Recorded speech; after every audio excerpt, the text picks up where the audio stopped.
Hello everyone, Mason here. How are you doing? Today it's time for a book review. On the last day of her vacation in the small town of Helmer, 22-year-old Eileen Hirschberger enters the Ashlow Forest beneath the Cobb Mountain Range, but she never comes out and nobody hears from her again. 5 days later, her camera, containing bizarre photographs, washes up on the banks of a river. The police believe that Eileen is dead, and the chances of recovering her remains are minimal because Ashlow Forest is an isolated wilderness. But her brother, Chris, can't believe that she's gone. When he, along with his friends, Anna, Flint, and Haley, mount a rescue mission of their own, they quickly realise they've made a fatal mistake. They're being stalked, hunted. They're not alone. There's something in the forest. Today's book review is Hunted by Darcy Coates. I tell you what guys, this one was a good one. It feels like a mixed bag that could appeal to different people for different reasons. You've got that horror-filled tension of something frightening and unknown relentlessly stalking the main characters, and sometimes it even feels a bit like a slasher. There's elements of a survival story with them being lost in the forest and trying to survive. There's even aspects of a police procedural as we get to see Detective Carla DeLargo trying to uncover the truth behind what happened to Eileen. Because of that, Hunted felt like a lot of fun. I really liked the vibe. The isolated forest setting provides a perfect environment for some genuinely exciting, tense and creepy scenes, and the pacing definitely helps. It zips along nicely and never really feels like it drags. The one thing I will say is that whilst it wasn't boring, I was probably the least interested in the police investigation, which I know is a surprise coming from somebody like me who loves a good police procedural, but this time around, it's just not what I was there for. So let's talk about the characters. It's a fairly small cast. Chris, Anna, Flint, Haley, Carla, along with a few of her colleagues, and Todd. Chris was probably my least favourite. I understand that he's desperate to find his sister, but he makes terrible decisions and continually puts his friends in danger, which, to be honest, I don't feel like he ever shows an appropriate level of remorse for. The main reason we're supposed to feel empathy for him is that he's lost his sister, but eventually that's outweighed by the fact that he just keeps pushing, showing a total disregard for the safety of his friends and never really appreciating everything that they're doing for him. Whilst Flint does end up having some interesting scenes and showing some character development, he starts off as a bit of a cardboard cutout of a horror story side character. He's the one that's not the brightest, the jock, the bro of the group, the comic relief. I did like Anna, although to be honest, in the audiobook I couldn't tell whether it was Anna or Hannah. I swear that the narrator says both names.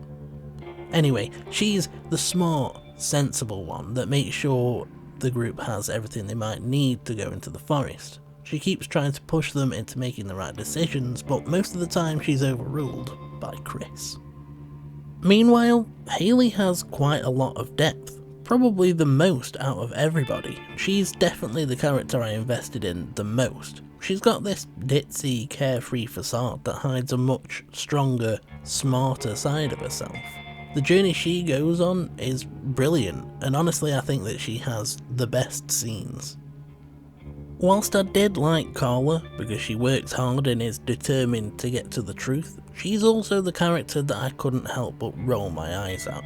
She is the stereotypical jaded detective. She's cynical, drinks a lot, has a broken marriage and a bit of a tragic backstory.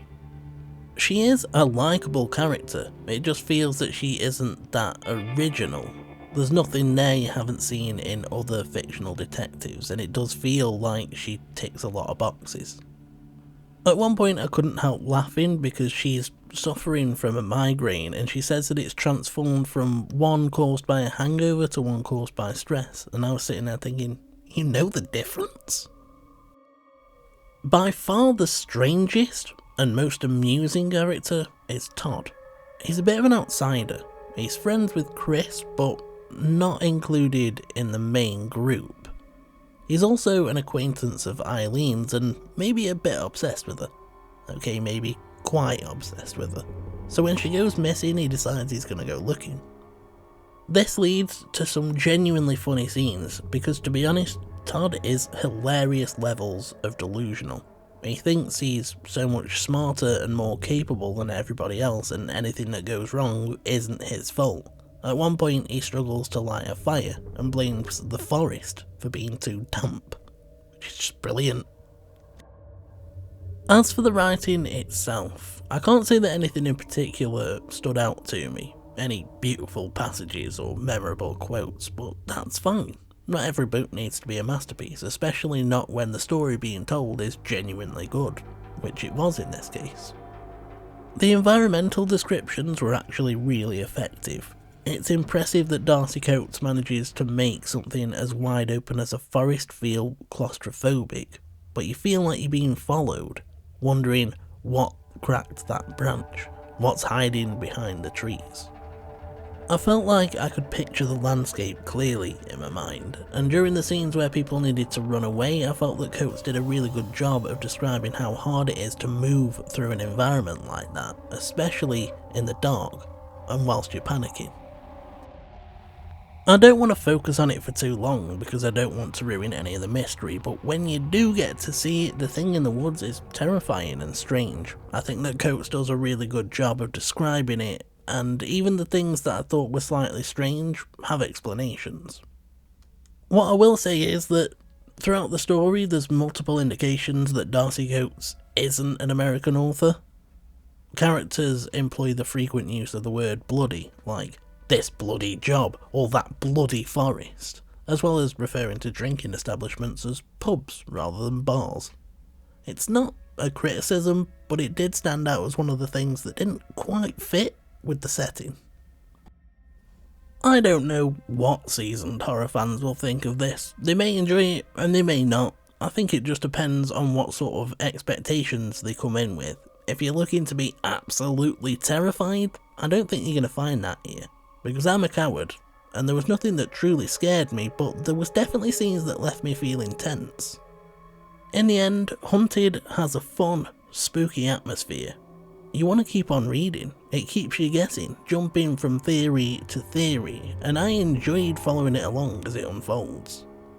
I do think that certain people are going to have issues with the conclusion, but I personally found it quite satisfying, especially considering that a character does something that I always wish characters would do when they're in a situation like that. To be honest, I would definitely recommend this one. I spent a credit on it and I don't regret it in the slightest. My question for today is this. There are all sorts of environments in which you can get stranded and lost. Forests, oceans, deserts, tundras, the list goes on. Which one would you find the most terrifying to try and survive in?